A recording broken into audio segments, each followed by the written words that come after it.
10 रुपए और बाकी खाते में लिख दीजिए। अरे मैडम, तू जितना सामान कहबू हम उतना सामान देब, ओकरा खातिर हम भागल ना हई।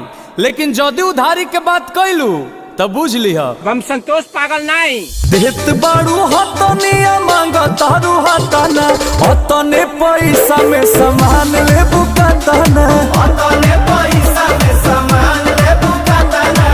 तू जानत हुआ कि हम ग्रेड ए पढ़ नहीं।